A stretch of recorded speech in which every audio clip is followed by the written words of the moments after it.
All right, we are now recording a new episode of the Level Up Your Gym podcast, and I am joined by Scott. Now, I came across Scott from when I interviewed the people that you've heard on this podcast before. I always ask them at the end, is there a gym owner somewhere in this country that I should talk to?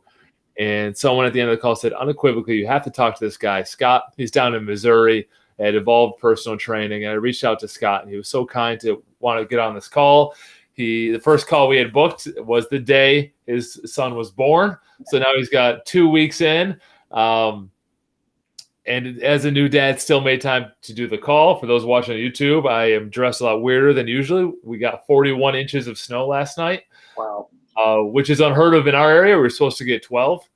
And we have done everything in our power to clear our locations, to reserve our members and move on. Over 3 feet worth of snow, a lot of it by hand because everything's crazy right now. But still, I wanted to get this call in with Scott because he made the time for it, and I wanted to do the same. So, Scott, thank you so much for being on the call. Yeah, thanks for having me, and appreciate the flexibility. It's been an interesting last couple of weeks with the newborn, and it's the first one, so learning a lot. But it's been great. Yeah, it's going to be an interesting couple of years. Yeah, sure. It's all good.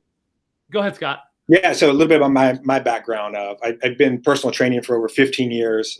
I've owned a one-on-one personal training studio for the past 10 years. I co-authored a book called Redefit, which was written to the end user of just kind of redefining fitness. And then my new project that we've been working hard on is we're working on educating trainers on what we call lifestyle accountability coaching. Because really, we work with general pop, and I think a lot of people, there's a lot of education resources out there for personal training with working on the floor, but there's so much more of helping clients outside the gym and digging deep into these layers of mindset and relationships, just happiness, and all these areas that contribute to your workouts, your habits, your nutrition, all these things. And my business partner here, and then also a PhD behaviorist that we partnered up with to kind of help co-write the book, and also create this online education. So I'm just going to start asking questions, even though I told you to be prepared to share 3 things. Maybe we'll end up getting more. I love the concept of the book because at the beginning, I see a lot of young trainers are very clinical about sets and reps. Yep. And that next level, and it's what we had to go through as well, in my experience, is learning that, those are probably a subset of where that person is at that day, what happened to them at work, where is their mindset, what are they trying to accomplish, was someone nice to them that day, was someone mean to them that day. So, Scott, what was your motivation to write this book? Yeah, so I would say the same journey. Like, I started working with people. I'm like, okay, I just need to work them out really hard, and they'll get the results they wanted. And some did, and some didn't. And like, I want to be like most people. I want to be good at what I do. And so I'm like, how do I increase my chances or my success rate at this? So then it's like, okay, I need to dive into nutrition. Most of the people that come to me, they're like, all right, I want to lose weight or body fat or some purpose, because I don't really work with athletes. And so then I got into the nutrition, which it got a little bit better. And then I'm like, well, I still want better results. So then getting more into that, what we call now our lifestyle accountability coaching, like just meeting with people on a weekly basis, or if they become more familiar, monthly basis, outside of a training session where we just talk about what their goals are. And we have an assessment to kind of help figure that out and kind of break it down. Because yes, when people need to move more and exercise, that is unquestionable. Yes, we know people need to improve their nutrition. Unquestionable as well. But what are the things that are holding them back from doing that? And sometimes it's a mindset deal. Sometimes it's, relationships. Sometimes it's just, working with people's personalities, working with people's environments is key for people to have success. So many people come in here and they've had a friend that did X, Y, or Z, and they've had success with it. Well, that doesn't work for you because maybe you're a new mom, or maybe because your work is super successful, or maybe you're coming off an injury. And then also giving people just the room of, they don't have to be uber lean to be happy. Like, everybody wants to say they want to lose weight or lose body fat because that's an easy thing to say. And that's what a lot of the fitness is. But ultimately, people, they want to feel good in their skin. They want to be happy. They want to be able to do things they used to be able to do. And so when we can break those things down and really find out one, what they really want, and two, what are the small things, these daily habits, these tiny habits, these atomic habits, there's tons of books on it, of like what they need to do to reach these goals, then they'll have success. But before, when we were trying to do it, between sets and reps, like they're dying on the gym floor and we're trying to talk about nutrition or mindset. Like it was really tough. So we have set appointments where they just come and do this. Everybody that does one-on-one training here, they get one a month, part of the membership. And the beauty about this too is that I get people from all types of training. They love doing CrossFit. Great. They come to me and do the lifestyle accountability coaching. They love to do triathlons, all these different things. And they'll just meet with me or one of my coaches and just go over that aspect. And I like to say that we're looking at their fitness 360. Like, maybe we're referring them to a PT or a chiropractor or a different kind of specialty trainer, talking to them about their nutrition, their sleep, their stress, all these different things. We're looking at everything to optimize what they're doing. And you said, how long are these meetings, Scott? 15 minutes.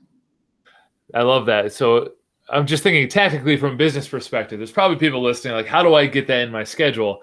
I think 15 minutes is doable. How did you make it work? And how did you, come to the realization like, yes, this will serve my members at a higher level, which also in turns will help with retention and people will stay with you longer, things like that. So did you always do it, or is this something you added in and found? So I definitely didn't always do it. Like first started as a trainer, like I just did training. Like that's all I knew. Like, I'm going to teach you how to squat. We're going to be really good squatting, that's going to solve all your problems. And so just kind of evolving from there of getting into the nutrition. About a decade ago, I did a lot of Charles Poliquin biosignature stuff. And I liked his stuff. I think he was really good at what he's teaching. But again, he or really no one really got into much of the behavior side of it. I think Precision Nutrition has done an amazing job with teaching nutrition, and they're also teaching the behavior side. But we're trying to go even deeper on that behavior side because, again, like you can give someone the best plan out there, but if they can't follow it because of their environment, or personality, or mindset, like it's not going to be relevant. So making that work in. And for our personal training, we do half-hour sessions, we do 45-minute sessions, we do hour sessions. A lot of people start off at half-hour sessions because we get a lot of people that are not very conditioned. So half hour is great. And so we either tack them on before or after those sessions to get them in. Sometimes if they can't get them in, I have some people I just call and we just do it over the phone. I like it in person. I do, because I like that. I can read people better that way. I think everybody can.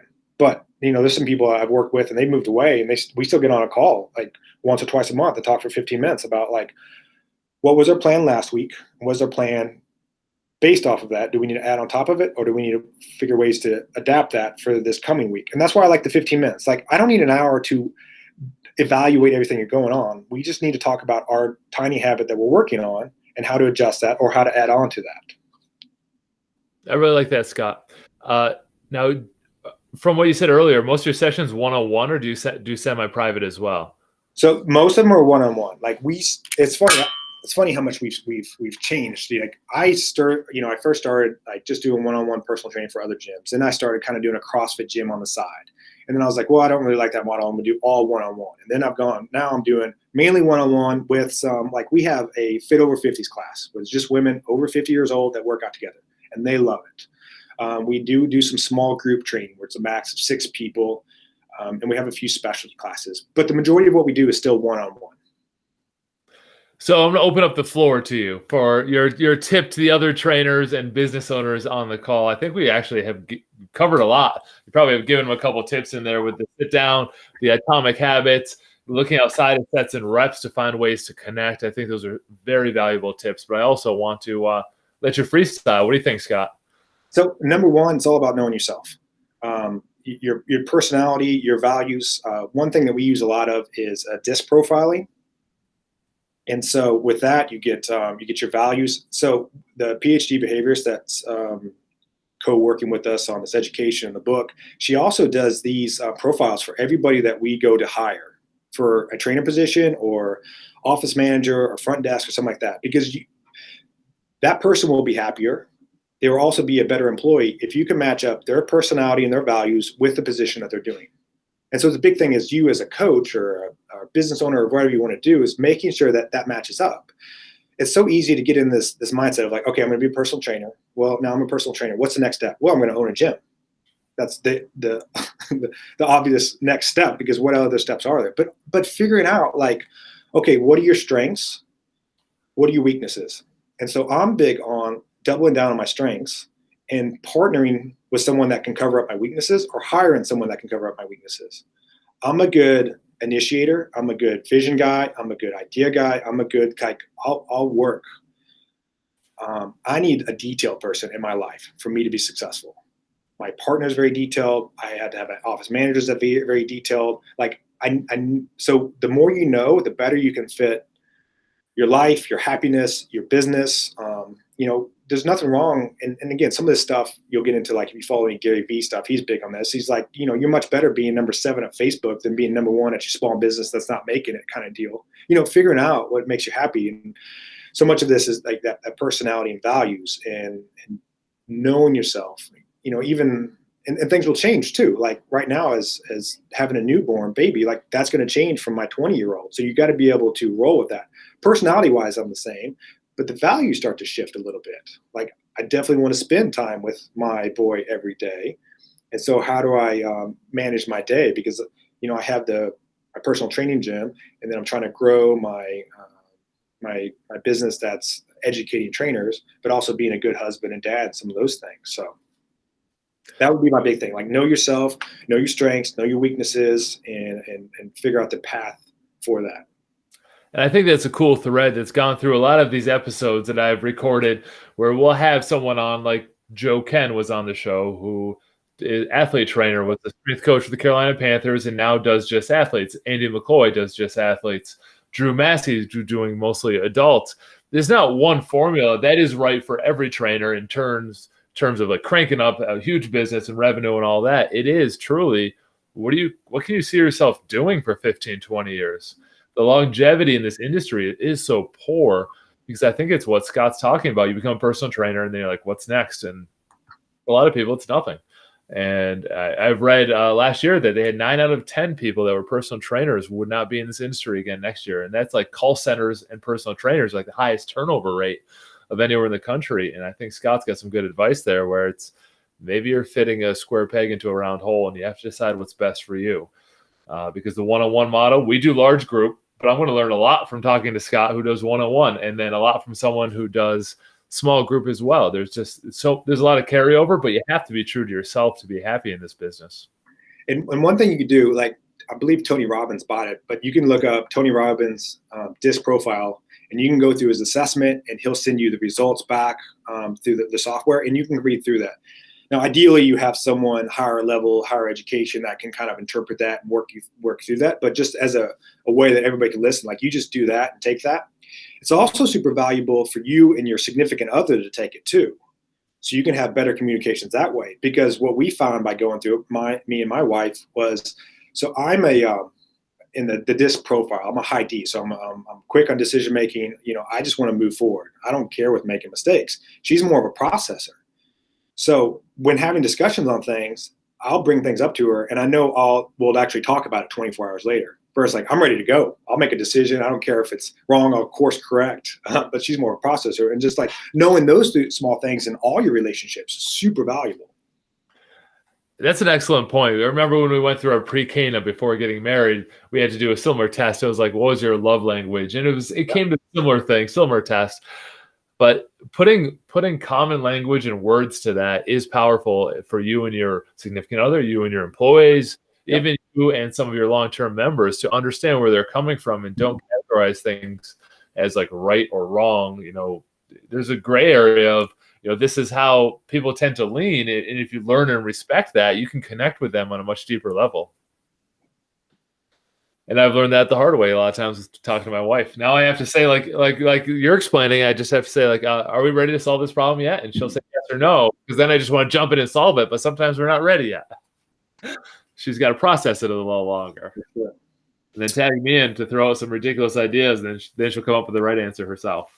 Yeah. So jumping on to number 2, especially with this COVID, like it's very front of mind now, but your willingness to adopt. Your willingness to also be plugged in to keep learning. I feel like there's a point of time where I was like, I have this like unquenchable thirst for learning, like always want to learn. But like I'll get heavy on like one thing, like I'm going to be very on the technical side, or then on the business, or there was a while where I was like going heavy on business. I was like, oh, I feel like I got it good enough to know the technical side. But then you meet someone like you had on before, like JL, who shows you like RPR and that stuff, and you're like, I know nothing. I don't. Yeah, no idea what he's talking about. And so like I'm constantly surrounding myself with people that are so much smarter than me. Like like there's Dr. Serrano in Columbus, Ohio. I don't know if you've heard of him. Like I'll spend some time like with him. Dr. Ben House, like he has a lot of good stuff. There's a Chinese med doc, Dr. Dustin Nelson in Chicago. Even JL. Like I'm around these guys. In your gym in your hometown, it's so easy to feel like I'm the smartest guy. I got it all figured out.